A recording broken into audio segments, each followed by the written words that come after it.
예수께서 가이사랴 빌립보 지방에 이르러 제자들에게 물어 가라사대 사람들이 인자를 누구라 하느냐. 가로되 더러는 세례 요한, 더러는 엘리야, 어떤 이는 에레미야나 선지자 중에 하나라 하나이다. 가라사대 너희는 나를 누구라 하느냐. 시몬 베드로가 대답하여 가로되 주는 그리스도시요 살아계신 하나님의 아들이시니이다. 예수께서 대답하여 가라사대 바요나 시몬아 내가 복이 있도다. 이를 내게 알게 한 이는 혈육이 아니요 하늘에 계신 내 아버지시니라. 또 내가 내게 이르노니 너는 베드로라. 내가 이 반석 위에 내 교회를 세우리니 음부의 권세가 이기지 못하리라. 내가 천국 열쇠를 내게 주리니 내가 땅에서 무엇이든지 매면 하늘에서도 매일 것이요 내가 땅에서 무엇이든지 풀면 하늘에서도 풀리리라 하시고, 이에 제자들을 경계하사 자기가 그리스도인 것을 아무에게도 이르지 말라 하시니라. 이때로부터 예수 그리스도께서 자기가 예루살렘에 올라가 장로들과 대제사장들과 서기관들에게 많은 고난을 받고 죽임을 당하고 제3일에 살아나야 할 것을 제자들에게 비로소 가르치시니, 베드로가 예수를 붙들고 간하여 가로되 주여 그리 마옵소서. 이 일이 결코 주에게 미치지 아니하리이다. 예수께서 돌이키시며 베드로에게 이르시되 사탄아 내 뒤로 물러가라. 너는 나를 넘어지게 하는 자로다. 내가 하나님의 일을 생각지 아니하고 도리어 사람의 일을 생각하는도다 하시고, 이에 예수께서 제자들에게 이르시되 아무든지 나를 따라오려거든 자기를 부인하고 자기 십자가를 지고 나를 쫓아올 것이니라. 누구든지 제 목숨을 구원코자 하면 잃을 것이요 누구든지 나를 위하여 제 목숨을 잃으면 찾으리라. 사람이 만일 온 천하를 얻고도 제 목숨을 잃으면 무엇이 유익하리요. 사람이 무엇을 주고 제 목숨을 바꾸겠느냐. 인자가 아버지의 영광으로 그 천사들과 함께 오리니 그때 각 사람의 행한 대로 갚으리라. 진실로 너에게 이르노니 여기 섰는 사람 중에 죽기 전에 인자가 그 왕권을 가지고 오는 것을 볼 자들도 있느니라. 아멘.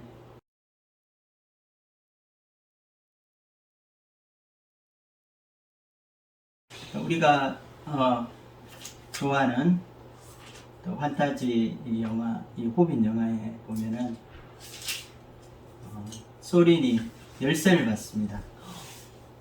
아무리 무섭고 이제 입에서 불이 나오는 이 용이 지키고 있다고 하더라도 이 열쇠만 있으면 이 잃어버린 이 성을 되찾을 수 있고 다시 들어갈 수 있습니다.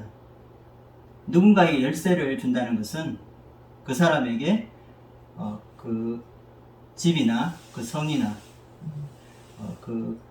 그것에 이제 권한을, 전적인 권한을 준다는 의미가 있을 것입니다. 오늘 말씀에는 이 예수님에게 이 천국의 열쇠를 받은 사람의 이야기가 나옵니다. 바로 베드로이죠. 오늘 말씀은 사실 이 예수님의 사역에서 이 하나의 큰 전환점이 될 수 있는 중대한 사건입니다. 저자 마태가 이 마태복음을 통해서 계속해서 보여주고 있었던 이 예수님의 정체성이 바로 이 베드로의 입을 통해 확정되고 증명되는 사건입니다. 주는 그리스도요 살아계신 하나님의 아들이십니다. 이 신앙 고백은 마태복음에서 하나의 변곡점을 찍게 되고 새로운 전기를 마련하는 아주 중요한 말씀입니다. 예수님이 누구신지 고백한 이 베드로의 고백을 통해서 이 구약의 이 예언을 성취할 메시아, 즉 하나님의 아들이심이 선포되는 것입니다. 또한 이 선포로 말미암아 창세 이후로 감추어져 있던 이 메시아의 고난과 이 영광이 드러나게 되었습니다. 아무도 하나님의 아들 이 메시아가 이 고난 당하시고 참 무서운 이 십자가에 못 박혀 죽으실 것을 알지 못했습니다. 또한 부활은 하나님의 깊은 뜻과 경륜 속에 감추어져 있었습니다. 예수님은 이 베드로의 신앙 고백을 들으신 후 이 십자가의 고난에 대한 말씀을 비로소 가르치시기 시작하셨습니다. 또한 인자가 영광을 받고 이 왕권을 회복하게 될 것을 말씀하셨습니다. 가이사랴 이 빌립보에서의 신앙 고백이 있고 나서 모든 예수님의 사역은 이제 십자가를 향해 가게 되는 것입니다. 오늘 말씀을 통해 이 베드로가 이 예수님께 드린 이 신앙 고백이 어떤 의미가 있는지 함께 살펴보기 원합니다. 또한 예수님이 이 베드로를 축복하시며 말씀하신 이 천국의 열쇠, 이 천국의 열쇠가 무엇인지 함께 생각해 볼 수 있기를 기도합니다.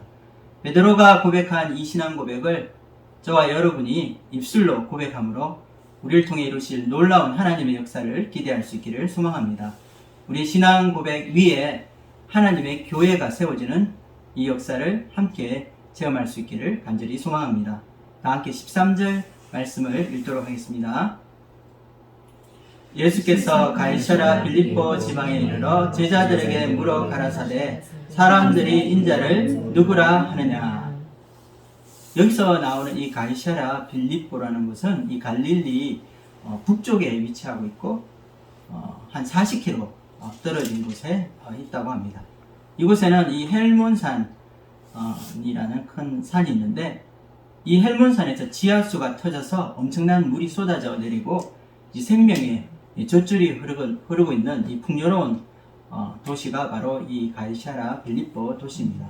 또한 이곳은 이스라엘 12지파 중에 가장 북쪽에 위치한 이 단 지파가 정착했던 지역과 아주 가까운 곳입니다. 1세기 예수님 당시에는 유대 주변에 이방 땅에 속했던 이 헬라 도시로 잘 알려져 있습니다. 예수님이 유대 지역을 벗어나서 이와 같이 가이사랴 이 빌립보에서 제자들을 데려가신 것은 이제까지 예수님과 함께한 이 제자의 삶을 최종적으로 평가하기 위해서입니다. 예수님의 첫 번째 질문은 바로 예수님의 정체성에 대한 것이었습니다. 예수님은 사람들이 자신을 누구라고 하느냐고 물어보셨습니다. 예수님은 자신을 칭할 때에 인자라는 말을 자주 사용하셨습니다. 인자라는 것은 쉽게 말해서 인간의 아들이란 말로 이 성경에서는 두 가지 특징을 가지고 있습니다. 하나는 인자라는 표현이 이 다니엘서 7장 13절에 나오는 이 신적인 존재로 이 메시아의 모습을 나타내고 있습니다. 다니엘의 환상 속에 나오는 인자와 같은 모습을 한 이는 하나님의 영광을 상징하는 이 하늘 구름을 타고 내려오는 신적인 존재로 비추어집니다. 두 번째는 특별한 의미가 있기보다는 평범한 인간을 나타내고 있는 인간의 아들 혹은 사람의 아들이라는 뜻의 인자가 있습니다. 이것은 우리와 동일한 인성을 강조한 말입니다. 복음서에서는 예수님께서 자신을 인자라고 지칭하시면서 이 두 가지 의미를 모두 함축하여 사용하고 계시는 것을 알 수 있습니다. 오늘 예수님의 질문에서 가장 중요한 것은 사람들이 예수님을 어떻게 보느냐 하는 것입니다. 사람들이 예수님을 누구라고 했습니까? 14절을 읽겠습니다. 가로되 더러는 세례요한 더러는 엘리야 어떤 이는 예레미야나 선지자 중에 하나라 하나이다. 사람들이 보기에 예수님은 어떤 분이십니까? 여기에 제자들이 언급한 인물들이 나열되어 있습니다. 세례요한, 엘리야, 예레미야. 이것은 이 유대인들의 눈을 통해서 본 예수님의 모습이었습니다. 한마디로 요약하자면 선지자 중에 하나라고 할 수 있습니다. 이스라엘 사람들은 오랜 역사 가운데 이 선지자를 통해서 하나님의 메시지를 들어왔습니다. 이들이 본 예수님은 과거에 있었던 이 위대한 선지자의 모습으로 보여진 것입니다. 사람들은 예수님의 사역에서 이 권세 있는 말씀을 듣고 하늘의 권위를 느끼게 되었습니다. 또한 기적을 통해 하나님의 권능을 그들은 함께 체험하게 되었습니다. 예수님이 지나가시는 곳마다 병이 떠나가고 어둠의 세력이 쫓겨나고 창세 이후로 보지 못했던 놀라운 기적들이 일어났습니다. 하나님의 말씀이 가뭄의 이 단비와 같이 쏟아져 내려졌습니다. 하늘에서 내리는 만나와 같이 떡과 물고기로 그들은 배불렸고 갇혀있고 묶여있던 이 백성들의 마음에 자유와 해방이 선포되게 되었습니다. 구약 성경을 통해서 예언된 기름 부음 받은 한 사람, 구원자 메시아에 대한 예언들이 모두 예수님을 통해서 성취되고 있었던 것입니다. 날 때부터 볼 수 없었던 이 born blind, 이 시각장애인이 눈을 뜨게 되고, 죽은 자들이 살아나며 또 귀신과 마귀 권세가 쫓겨나고 하나님의 나라가 그들에게 임하게 되었습니다. 이제까지 예수님이 이루신 말씀, 그리고 치유 사역을 통해서 예수님 안에 역사하는 이 하나님의 이 권능을 깨닫고 그들은 모두 선지자로 인정한 것입니다.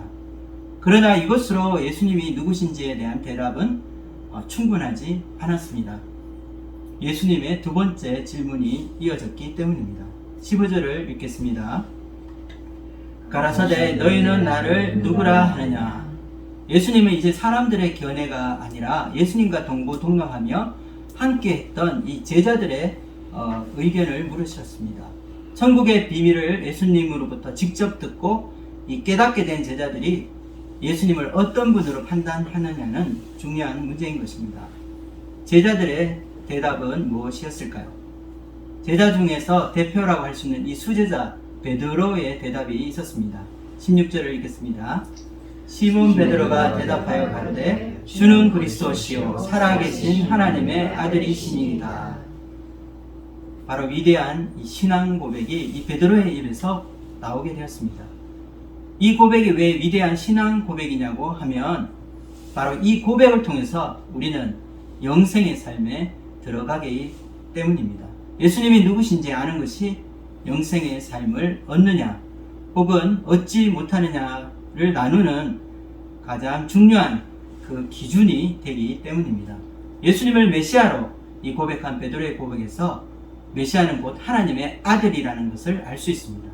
메시아가 하나님의 아들로 오실 것이라는 것은 이 왕의 인간식을 배경으로 하는 이 시편 말씀에 이미 예언되어 있습니다. 다 함께 시편 2편 6절에서 9절까지 말씀을 함께 읽어보도록 하겠습니다.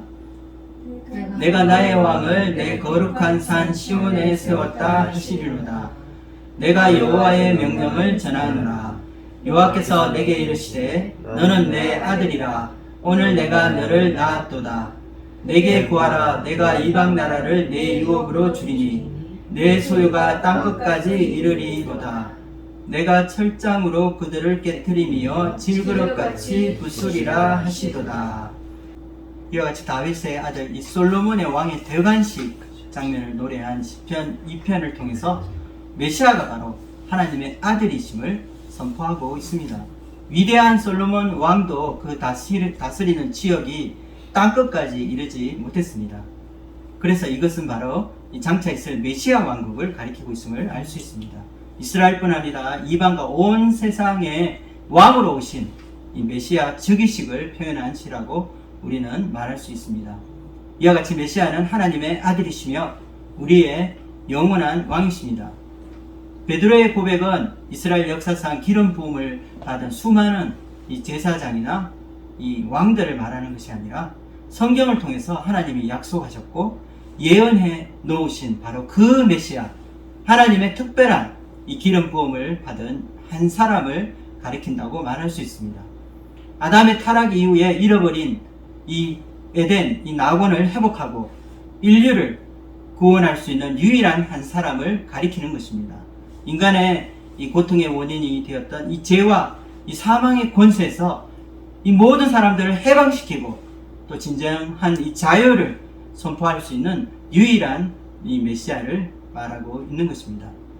예수님은 12제자를 선택하시고 이들과 3년간 함께 공생애를 하시고 그들을 가르치시고 많은 공을 들이고 심혈을 기울이셨습니다. 이와 같이 제자들을 키우고 세워가는 이 모든 일의 목적이 되는 것은 사실 오늘 이 베드로가 고백한 이 신앙 고백 안에 들어있다고 말할 수 있습니다. 예수님이 진정으로 누구신지 아는 것입니다. 예수님과 함께 24시간 공동생활을 하며 모든 것을 함께한 제자들의 마음에 든 확신은 바로 예수님이야말로 이 수천 년간 이 구약 성경에 예언된 그 메시아, 하나님의 예언의 모든 말씀을 성취할 수 있는 유일한 메시아가 된다는 사실입니다. 인류 역사 속에서 가장 중요한 사건이 바로 이 땅에 하나님의 아들 메시아를 보내는 것이었습니다. 베드로는 바로 이 고백을 하고 있는 것입니다. 예수님이 바로 우리가 그토록 기다리고 찾고 고대했던 그 메시아, 우리를 구원하실 구원자이신 것입니다. 오늘 말씀에서 우리는 예수님의 수제자였던 이 베드로의 위대한 신앙 고백을 듣게 되었습니다. 주는 그리스도시요 살아계신 하나님의 아들이십니다. 베드로의 이 고백 위에 지난 2000년간 하나님의 교회가 세워지고 지금도 이 교회의 역사가 이어지고 있습니다. 오늘날 우리들의 신앙 고백을 통해서도 교회가 세워질 것이고 하나님의 역사가 살아서 역사하실 것을 믿습니다. 우리의 신앙 고백을 통해서 어둠과 사단의 권세가 깨어지고 하나님의 나라가 확장되어서 이 땅에 하나님의 나라가 임하게 될 것입니다. 여러분은 예수님을 누구라고 생각하십니까? 여러분의 마음에 예수님은 특별한 사람입니까? 아니면 세상 사람들이 생각하는 마호메트나 공자 혹은 소크라테스와 같은 성인 중에 한 사람입니까? 바로 나의 인생 문제를 해결해 주고 나를 죄와 사망의 권세에서 구원하셔서 영원한 하나님 나라로 인도해 주실 하나님의 아들로 여러분 고백하고 있습니까? 오늘 말씀을 통해서 우리도 이 베드로의 위대한 신앙 고백을 함께 드릴 수 있기를 기도합니다. 주님은 바로 나의 그리스도시요 살아계신 하나님의 아들이십니다. 우리가 이 고백으로 이 믿음의 고백을 통해서 이 하나님의 영광을 선포하며 또 예수 그리스도의 이름을 선포하는 저와 여러분이 되시기를 주님의 이름으로 축복합니다. 예수님은 신앙 고백을 한 이 베드로를 칭찬하시고 그에게 복이 있다고 말씀하셨습니다. 그리고 이것을 알게 한 것은 다른 사람이나 베드로 그 자신이 아니라 하늘에 계신 하나님 아버지라고 말씀하십니다. 17절을 읽겠습니다. 예수께서 대답하여 가라사대 바요나 시몬아 내가 복이 있도다. 이를 내게 알게 한 이는 혈육이 아니요 하늘에 계신 내 아버지시니라. 여기서 바요나라는 것은 요나의 아들이라는 뜻입니다. 예수님께서는 시몬 베드로를 진정으로 복이 있는 자라고 축복하셨습니다. 요나의 아들인 이 베드로의 고백은 예수님을 단지 선지자 중에 하나로 알았던 이 무리의 인식을 훨씬 뛰어넘는 파격적인 고백이라고 할 수 있습니다. 베드로의 통찰과 지혜는 바로 인간적인 그 지혜에서 난 것이 아니라 바로 하나님의 계시에 의한 것임을 우리는 알 수 있습니다. 18절 말씀을 읽겠습니다.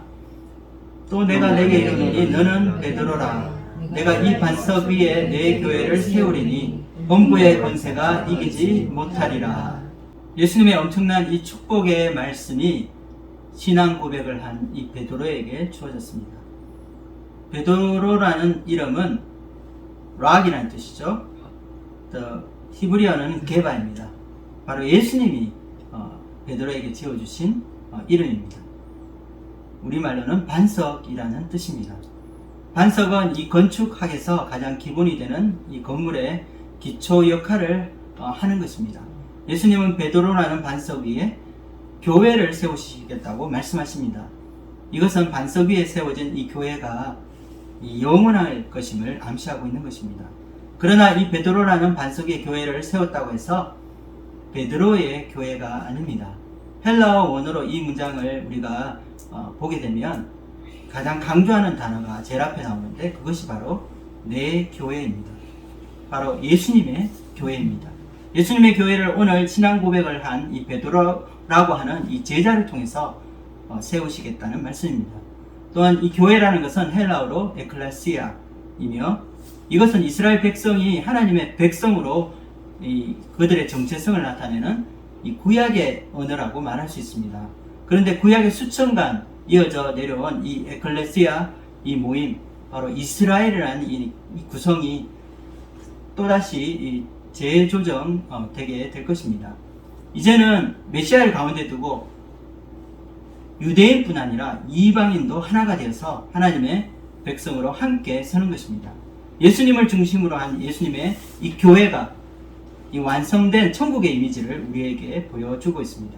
구약과 신약의 하나님의 백성이 이 에클레시아라는 단어로 연결되어 하나가 되는 것입니다. 반석 위에 세워진 교회는 엄부의 권세가 이기지 못할 것이라고 예수님께서 선언하십니다. 여기서 엄부의 권세라는 것은 이 원어의 해석은 헤데스의 문이라는 뜻입니다. 지옥의 문입니다. 여기서 이 하데스는 이 구약의 수월과 같은 동일한 개념을 사용한 것입니다. 하데스의 문이란 사망의 문, 바로 이 사망의 구속력을 가진 사망 권세를 의미합니다. 하나님이 세우신 이 반석교회는 아무리 강한 지옥, 이 사망의 이 권세도 견디지 못할 것입니다. 악과 어둠의 세력이 결단코 이기지 못할 것입니다. 여기서 우리의 흥미를 끄는 말씀이 있습니다. 바로 이 베드로, 신앙 고백을 한 이 베드로에게 천국 열쇠를 주시겠다는 예수님의 약속입니다. 19절 말씀 읽겠습니다. 내가 천국 열쇠를 내게 주리니 내가 땅에서 무엇이든지 매면 하늘에서도 매일 것이요 내가 땅에서 무엇이든지 풀면 하늘에서도 풀리리라 하시고. 우리는 예수님의 말씀에서 이 천국 열쇠를 주시겠다는 말에 놀라게 됩니다.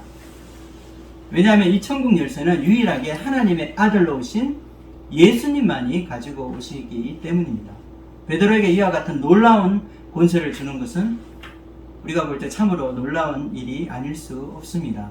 천국의 열쇠를 든 자가 천국의 문을 열 것이기 때문입니다. 여기서 천국 열쇠라고 했을 때 이것을 듣고 있던 다른 제자들뿐 아니라 이 베드로 자신도 이 천국 열쇠를 이 성전의 문과 연결시켜 생각했을 것입니다. 유대인들은 천국으로 통하는 문을 바로 하나님을 만나기 위해 통하는 문인 바로 성전문이라고 생각했기 때문입니다. 그런데 이 성전의 문을 여는 방식은 우리가 잘 아는 일반 가정에서 사용하는 이 대문과는 다르다고 합니다. 보통 문은 바깥에서 열고 안으로 들어가게 됩니다. 그러나 성전은 반대로 되어 있습니다. 즉 안에서만 열 수 있게 구조로 되어 있습니다. 하늘문은 밖에서 아무리 열려고 애를 써도 인간의 의지로 열리는 것이 아닙니다.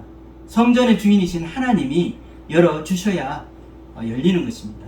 그러므로 베드로는 이 하나님의 이 성전의 문을 여는 제사장의 역할을 하게 될 것입니다. 이 성전문은 매일 아침 상번제를 드리기 위해서 제사장이 제일 먼저 문을 열게 되고 저녁 상번제를 마친 후에 제사장이 문을 닫게 되어 있습니다. 하나님의 나라는 밖에 있는 사람의 노력이나 그 의지로 들어가는 것이 아니라 안에 있는 하나님 나라의 주인이 열어주어야 들어가게 되는 것입니다. 그런데 우리가 이 헬라 원어를 자세히 살펴보게 될 때 베드로는 이 천국의 주인이 아닙니다. 여기서 열쇠라는 것은 출입을 담당하는 하나뿐인 이 바깥 대문의 열쇠가 아니라 집안 가족들에게 양식과 음식을 제공할 때 사용되는 곳간 창고 열쇠를 의미하기 때문입니다. 열쇠를 들고 있는 이 베드로의 모습은 천국의 청지기, 즉 관리인의 모습으로 나오는 것입니다. 우리가 기대하거나 생각했던 것과는 달리 베드로에게 주신 열쇠는 이 천국의 문을 열고 닫는 이 절대적인 권세를 상징하지 않습니다. 천국에 속한 이 가족 공동체인 하나님의 백성들에게 이 양식을 공급하고 그들의 필요를 채워줄 의무를 가지는 이 청지기의 열쇠입니다. 또한 여기 나오는 매면 매일 것이요 풀면 풀릴 것이라는 말을 사용하였는데 이때 매다, 풀다라는 이 동사의 목적어가 이 사람, 즉 남성이나 여성이 아니라 이 중성으로 표현된 것을 우리는 주목할 필요가 있습니다. 즉 사람에 대해서 들어가거나 나오게 허락하거나 금지하는 것이 아니라 사물과 공동체에 생기는 문제들에 대한 것이라고 말할 수 있습니다. 즉 매고 푸는 대상이 사람이 아니기 때문에 사람을 천국문으로 들어오게 하거나 나오게 하는 권세를 의미하는 것이 아닌 것입니다. 하나님의 공동체인 교회 안에 생기는 문제들, 이 재반 사항에 대한 이 권위를 가지는 것입니다. 내는 것과 푸는 것 또한 미래 완료형 이 수동태로 쓰고 있는데 이 헬라 문법에서 이것은 일반적인 미래형이 아니라 완료형 수동태로 흔히 말해서 신적 완료형이라고 말할 수 있습니다. 즉 자신에게 교회의 방향에 대한 주도권이 있는 것이 아니고 하늘의 뜻이 이미 정해져 있다고 해야 할 것입니다. 베드로는 단지 하나님의 인도하심에 따라 이미 결정되어 있는 방향을 따라 교회의 여러 문제를 다루고 또 교회를 이끌어 가게 될 것입니다. 여러분 좀 실망하셨습니까? 천국 열쇠를 준다고 했을 때 우리는 좀 뭔가 하나님께 어떤 특권을 받은 기대를 할 수 있을 것입니다. 천국이라고 해석된 이 헬라어 원어의 원래 뜻은 하나님의 주권적인 권위 안에 있는 이 모든 것을 의미한다고 합니다. 그러므로 베드로가 받은 이 천국 열쇠라는 것은 하나님의 권위 아래 존재하게 될 에클레시아, 즉 천국 공동체의 열쇠를 맡아 책임지게 될 이 청지기의 모습으로 나오는 것입니다. 그리고 이 청지기는 주인이 아닙니다. 주인을 대신해서 맡아 관리할 관리자를 나타내고 있습니다. 청지기로서 권한도 있겠지만 또한 책임도 주어지게 될 것입니다. 청지기의 권한은 천국 시민인 하나님의 백성을 인도하고 잘 리도하여서 이 영적인 양식을 나누어 줄 이 권한을 가지게 되는 것입니다. 그러나 주인을 대신해서 주인의 뜻에 따라 집안을 제대로 관리하고 돌보아야 할 책임도 함께 지는 것입니다. 우리가 예수님이 누구신지 마음으로 깨닫고 믿음의 고백을 드렸다고 하더라도 우리에게 또 한 가지 넘어야 할 산이 있음을 알게 됩니다. 예수님께서는 이 베드로 신앙 고백을 듣자마자 지금까지 한 번도 제자들에게 가르치지 않았던 새로운 가르침을 주게 되었습니다. 그것은 바로 십자가의 도였습니다. 20절과 21절을 읽겠습니다. 이에 제자들을 경계하사 자기가 그리스도인 것을 아무에게도 이르지 말라 하시니라. 이때로부터 예수 그리스도께서 자기가 예루살렘에 올라가 장로들과 대제사장들과 서기관들에게 많은 고난을 받고 죽임을 당하고 제3일에 살아나야 할 것을 제자들에게 비로소 가르치시니, 예수님께서 장로들과 대제사장들과 이 서기관들에게 고난을 받고 이 죽임을 당하실 것을 비로소 가르치시기 시작하신 것입니다. 예수님이 누구신지에 대한 진정한 이해와 믿음의 고백이 따를 때에 우리는 예수님과 함께하는 이 고난에 동참하게 되는 것입니다. 예수님은 승리의 메시아가 되시기 위해서 먼저 고난의 메시아가 되셔야 했습니다. 오직 하나님의 뜻 가운데 이 십자가를 통과할 때만이 인류 구원의 이 원대한 하나님의 이 뜻과 꿈이 이루어지게 되는 것입니다. 그러므로 예수님이 누구신지 고백한 제자들에게 가르쳐 주신 이 메시아의 가장 중요한 사명은 바로 십자가의 길을 따르는 것이라 할 수 있습니다. 예수님을 그리스도로 고백한 모든 이들에게는 이 예수님의 십자가를 따라가야 할 이 사명이 주어지게 되는 것입니다. 또한 우리도 예수님이 누구신지 깨닫고 믿음의 이 신앙 고백을 드린 후에 십자가의 길을 따라가야 함을 깨닫게 됩니다. 그러나 누구도 이 십자가의 길, 또 이 고난의 길을 좋아하는 사람은 없을 것입니다. 수제자였던 베드로, 이 자신의 신앙 고백으로 예수님의 특별한 칭송과 이 축복을 약속받았던 베드로는 고난의 길을 가고자 하는 스승의 길을 가로막고 서게 되었습니다. 22절을 함께 읽겠습니다.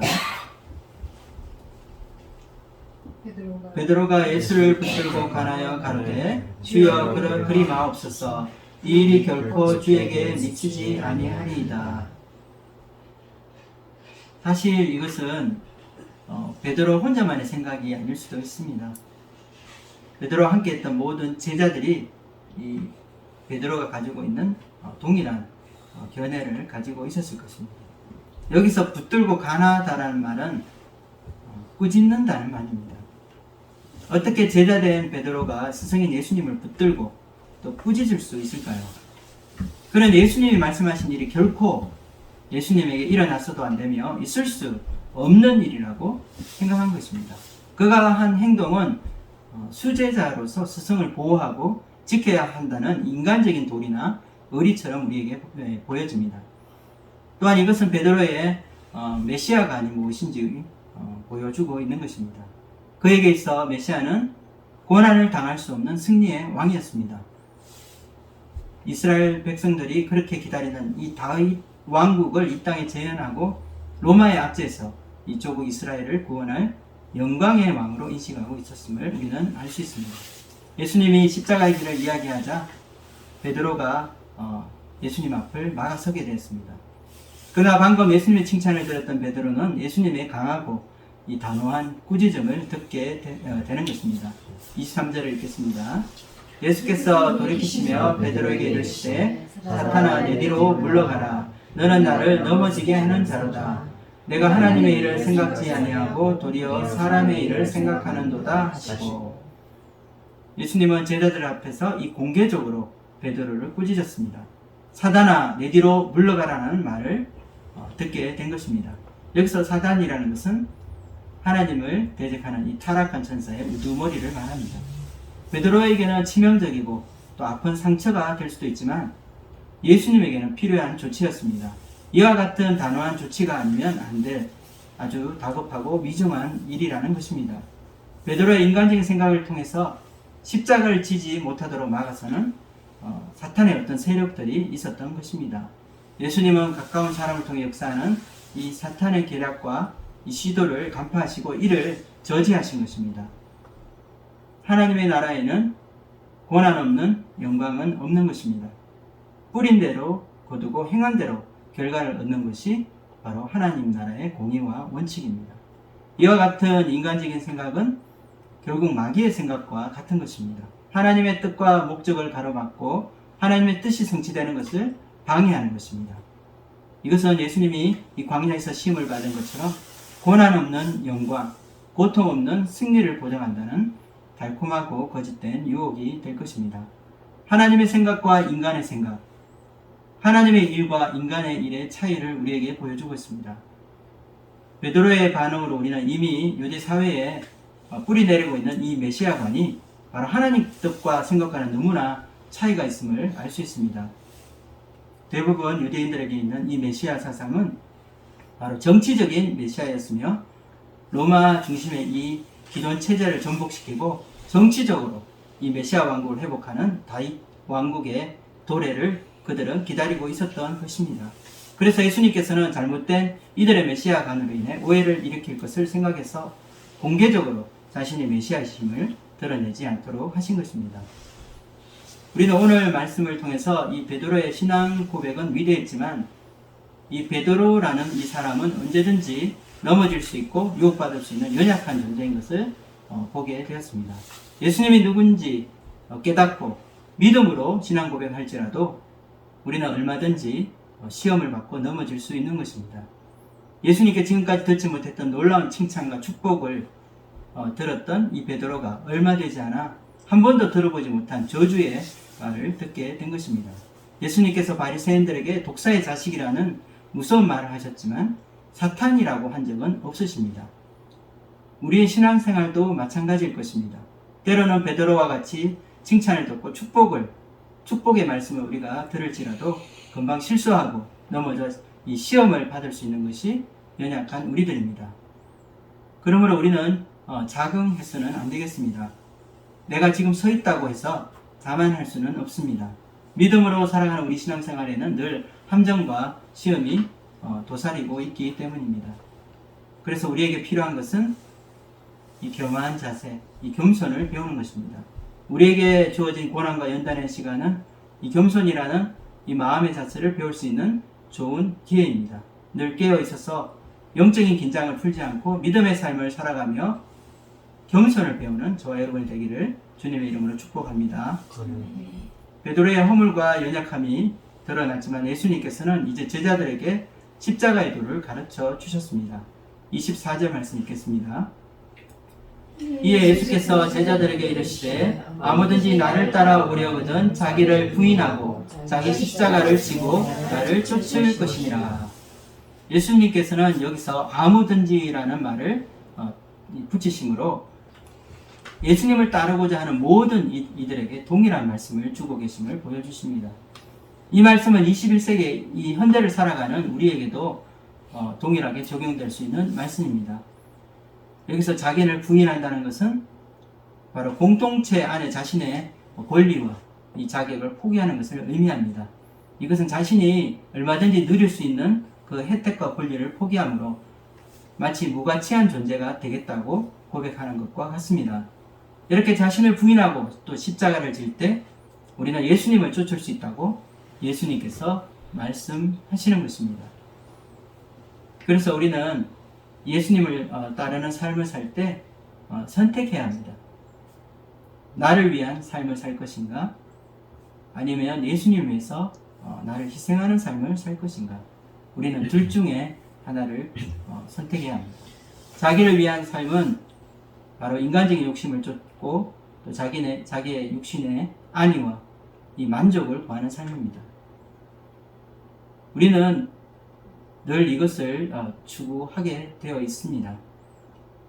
그러나 예수님을 위해 자기를 희생하고 헌신하는 자는 오히려 생명을 풍성하게 얻게 된다고 주님께서 말씀하고 계십니다. 주님께서 말씀하신 25절 말씀을 한번 읽어보도록 하겠습니다. 누구든지 제 목숨을 구원고자 하면 잃을 것이요 누구든지 나를 위하여 제 목숨을 잃으면 찾으리라. 목숨을 잃는 것이 목숨을 얻는 것이라는 예수님의 역설을 보여주고 있습니다. 무슨 말일까요? 우리가 목숨을 잃게 되면 우리가 목숨을 얻게 될 것이라고 말하는 것입니다. 앞에서 말한 이 목숨은 육체적인 생명을 의미하고 뒤의 목숨은 바로 영원한 생명, 영생을 의미합니다. 예수님을 위하여 헌신하고 희생하는 것은 주님의 이 무한한 상급과 영생의 보상을 받게 될 것입니다. 우리에게 항상 우리의 길에는 항상 이 선택의 길이 놓여 있을 것입니다. 여러분은 자신을 위한 삶 혹은 예수님을 위한 헌신하는 삶 중에 어느 것을 선택하시겠습니까? 나의 욕심을 추구하고 육신의 목숨을 소중히 여길 때 우리는 더 중요한 영원한 생명을 잃게 될 것입니다. 그러나 자기를 부인하고 주님을 위해서 희생하는 삶을 우리가 추구하게 될 때 우리는 영원한 생명을 얻게 될 것입니다. 이것이 우리 마음에 들지도 않고 또 싫겠지만 그러나 이것은 하나님의 나라의 원리입니다. 세상의 모든 것을 우리가 얻더라도 만약에 나의 생명을 잃게 된다면 아무 소용이 없을 것입니다. 예수님께서 우리에게 주는 지혜의 말씀이 이것입니다. 다 함께 26절을 읽겠습니다. 사람이 만일 온 천하를 얻고도 제 목숨을 잃으면 무엇이 유익하리요? 사람이 무엇을 주고 제 목숨을 바꾸겠느냐? 여기서 예수님께서는 우리에게 두 가지를 비교해 주고 있습니다. 천하를 얻는 것, 그리고 자기 목숨을 잃는 것. 세상의 모든 이 좋은 것들을 얻고 소유한다 하더라도 우리가 자기 목숨을 잃게 되면 아무 소용이 없는 것입니다. 여기서 목숨을 잃는다는 것은 자신의 생명을 잃는다는 의미뿐 아니라 하나님의 심판을 의미합니다. 세상의 만족과 세상 즐거움을 위해 살아갈 수 있을 것입니다. 그러나 이 세상의 부와 명예 그리고 권력과 그 이상을 얻는다 하더라도 우리가 하나님의 심판을 받고 영원한 형벌을 받게 된다면 우리가 얻은 것들은 아무 소용이 없는 것입니다. 예수님은 우리의 안목을 넓혀주시고 이생의 삶, 이 너머에 있을 영원한 생명, 이 영원한 세계, 영생의 삶이 있음을 우리에게 가르쳐 주고 있습니다. 오늘 말씀을 정리하겠습니다.